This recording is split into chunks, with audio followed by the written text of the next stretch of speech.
গোপালগঞ্জে যে মানুষগুলো নিহত হলেন, হত্যাকাণ্ডের শিকার হলেন, তার দায় কার? কার জয় হলো, কার পরাজয় ঘটল? এই প্রশ্নগুলোর সঙ্গে সঙ্গে অবশ্যই এ কথা আমাদেরকে স্বীকার করতেই হবে, নিষিদ্ধ ঘোষিত ছাত্রলীগ এবং আওয়ামী লীগের নেতাকর্মীরা যে সন্ত্রাসী কর্মকাণ্ড ঘটিয়েছেন, যে হামলা ভাঙচুর করেছেন, অবশ্যই তা চরম নিন্দনীয়। কিন্তু পাশাপাশি তো এ প্রশ্নও ওঠে, যেই উস্কানি দিয়ে জাতীয় নাগরিক পার্টি এনসিপির নেতাকর্মীরা সেখানে কর্মসূচি ঘোষণা করেছিলেন, তারপরে আওয়ামী লীগের নেতাকর্মীরা চুপচাপ বসে থাকবেন, এটা তারা কিভাবে ভাবলেন? এটা ধরে নেওয়ার কোনো কারণ থাকতে পারে? এবং যে প্রশ্নটি শুরুতে করছিলাম, এই হত্যাকাণ্ডগুলোর দায় কার? আচ্ছা, শেখ হাসিনার বিচার চলছে, তাই না? কি কারণে বিচার চলছে? ধরে নিলাম 5 আগস্টের আগে যেই মানুষগুলো হত্যাকাণ্ডের শিকার হয়েছেন, সহস্রাধিক মানুষ নিহত হয়েছেন, তাদের কেউই অন্য কারো গুলিতে নিহত হননি। যেই পেছনের পরিকল্পনার কথা জানা যাচ্ছে, যেই যুক্তরাষ্ট্রের প্লট নির্মাণের কথা জানা যাচ্ছে, স্নাইপার রাইফেল কাদের হাতে ছিল, ধরে নিলাম অন্য কারো গুলিতেই কেউ মারা যাননি, সবাই পুলিশ কিংবা আইন শৃঙ্খলা রক্ষাকারী বাহিনীর গুলিতে মারা গেছেন। সেই আইন শৃঙ্খলা রক্ষাকারী বাহিনী কার ছিল?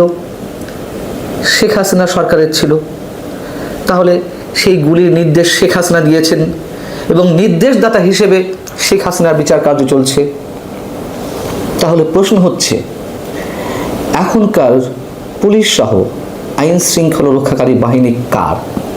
তারা তো আর শেখ হাসিনার নির্দেশে চলছে না, নিশ্চয় চলছে এই সরকারের নির্দেশে।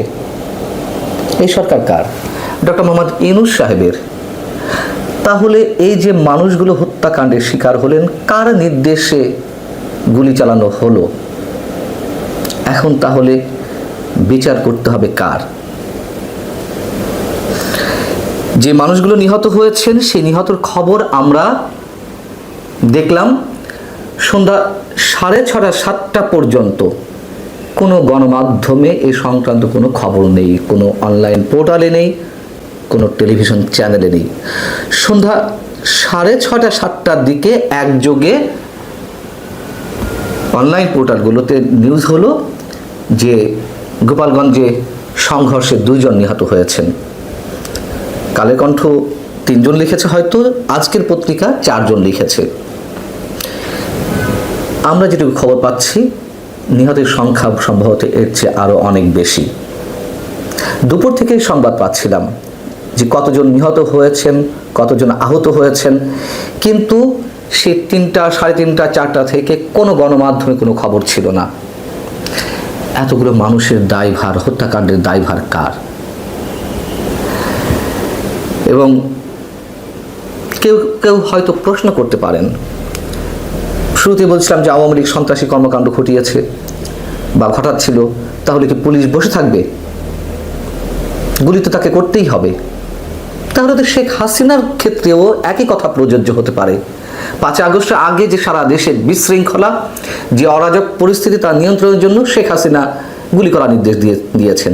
যদি দিয়ে থাকেন, যুক্তির খাতিরে তাই আসে।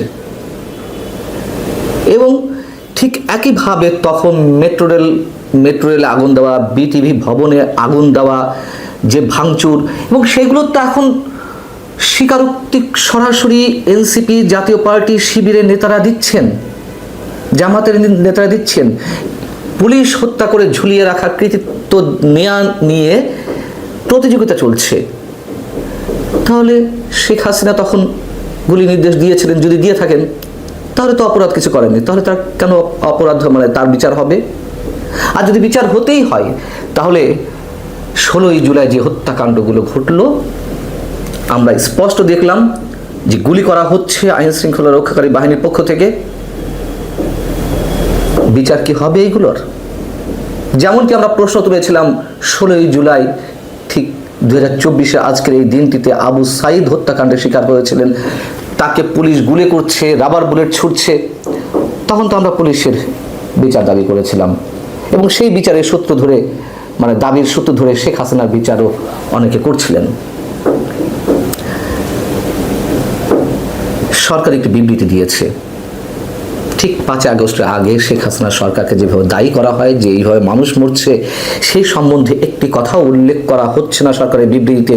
শুধু মেট্রো রেল কিংবা বিটিভি ভবনে গিয়ে শেখ হাসিনা কাঁদছেন, তাও তো সেখানে আবু সাইদের কথা উল্লেখ করেছিলেন তিনি যখন সম্ভবত বিটিভি ভবনে গেলেন ক্ষতিগ্রস্ত বিটিভি ভবন পরিদর্শন করতে।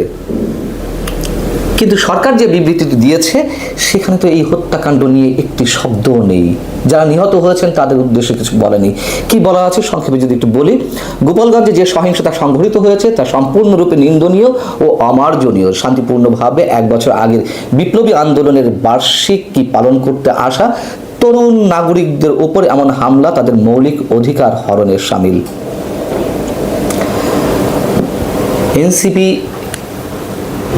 মার্চ টু গোপালগঞ্জ ঘোষণা দিয়ে যে সমাবেশ বা সভার আয়োজন করেছিল, তারা কি মনে করেছিল যে গোপালগঞ্জ তারা দখলে নিয়ে নেবে, খুব সহজে গোপালগঞ্জে সভা সমাবেশ করে চলে আসবে, এর মধ্য দিয়ে তারা প্রমাণ করতে পারবে যে গোপালগঞ্জ তারা স্বাধীন করে নিয়েছে?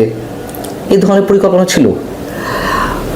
মানে গোপালগঞ্জে যারা আওয়ামী লীগ ছাত্রলীগ করেন 90 থেকে 95% মানুষ, তাদের সবাইকে আন্ডারমাইন করেছিলেন। করাটা কি ঠিক হয়েছে? তারা কি মনে করছেন যে তাদের খুব বিজয় হয়েছে, খুব সহজে মানে অন্তত সমাবেশটি করতে পেরেছে? তারা গোপালগঞ্জের বুকের উপর দাঁড়িয়ে বলতে পেরেছে যে মুজিববাদ মুর্দাবাদ, মুজিববাদ নিপাত যাক, এটি তাদের বিজয়? খুব সাহসিকতা দেখিয়েছে। এতই সাহসিকতা দেখালো যে তাদেরকে ফিরতে হলো সেনাবাহিনীর ট্যাঙ্কের মধ্যে লুকিয়ে। পুরো রাষ্ট্রযন্ত্র ব্যবহার করে তারা সমাবেশটি করেছে। অনেকে বলতে পারেন যে তারা বীরত্ব দেখিয়েছেন, সমাবেশটি তো করেছে। আওয়ামী লীগের সময় যখন ছাত্রলীগ যুবলীগ বা আওয়ামী লীগের নেতাকর্মীরা রাষ্ট্রযন্ত্র ব্যবহার করে পুলিশ সহ সব ধরনের আইন শৃঙ্খলা রক্ষাকারী বাহিনীর সহযোগিতায় বিরোধী দলের উপর হামলে পড়ে, যখন তারা নির্বিঘ্নে তাদের সমাবেশটি করে ফেলতে পারে, বিরোধী দলের সমাবেশ করতে বাধা দেয়, তখন কি আমরা তখন বলেছি যে এগুলো খুব বীরত্বপূর্ণ কাজ? আমরা হেসেছি না? এগুলো কাপুরুষতা বলে উল্লেখ করিনি? যদি সেইগুলো কাপুরুষতা হয়ে থাকে তাহলে তো 16ই জুলাই গোপালগঞ্জে যা ঘটলো সেগুলোও তো চরম কাপুরুষতা, বীরত্বের কিছু দেখি না। সবচেয়ে বড় কথা, এনসিপিকে কেন এই সভাটি করতে হলো উস্কানির মধ্য দিয়ে? গত 2-3 দিন বা 4 দিন ধরে পুলিশি অভিযান তো চলছিল, অনেককেই আটক করা হচ্ছিল। কেন আটক করা হচ্ছিল? আইন শৃঙ্খলা রক্ষাকারী বাহিনী ধরে নিয়েছে বা তাদের কাছে তথ্য ছিল আওয়ামী লীগ বা ছাত্রলীগ সন্ত্রাসী সংগঠন হিসেবে সন্ত্রাস করতে পারে, এই জন্য অভিযান চালিয়েছে, তাই না? যদি পুলিশের পক্ষে যুক্তি দিতে হয়। আচ্ছা, ঘরে ঘরে তল্লাশি করে পুলিশ সদস্যদের না পেয়ে অনেকের স্ত্রীদেরও আটক করা হলো, নারীদেরকে আটক করে নিয়ে আসা হলো। গোয়েন্দা সংস্থার কি কাজ ছিল? গোয়েন্দা তথ্য কি ছিল? যেরকম আটক করলেই আর সবাই ভয়ে চুপসে যাবে? কেন গোয়েন্দা তথ্যটি সরকারের কাছে দেওয়া হয়নি যে এ ধরনের কোনো ঘটনা ঘটতে পারে? বলতে পারেন যে না, এনসিপি পিছিয়ে আসতে চায়নি, এনসিপির সব দাবি দাওয়া পূরণ করতে গিয়ে এভাবে একের পর এক হত্যাকাণ্ড ঘটবে। যা কিছু ঘটেছে আমরা আমাদের আশঙ্কার জায়গা থেকে বলতে পারি আরো অনেক কিছু ঘটবে। কে শুরু করবে, কে শেষ করবে আমরা জানি না। আমরা শুধু এটুকু বলতে পারি যে ভয়ঙ্কর এক ডিপ স্টেটের খেলা চলছে। গোপালগঞ্জে কারফিউ জারি করা হয়েছে, কাল যে সরকারের পক্ষ থেকে অন্য কোথাও কারফিউ জারি করা হবে না তা তো আমরা নিশ্চিত করে বলতে পারছি না। আর নির্বাচন, যারা এখন নির্বাচনে আশা দেখছেন তাদের প্রতি আসলে আমাদের করুণা হয়। ভালো থাকুন সবাই।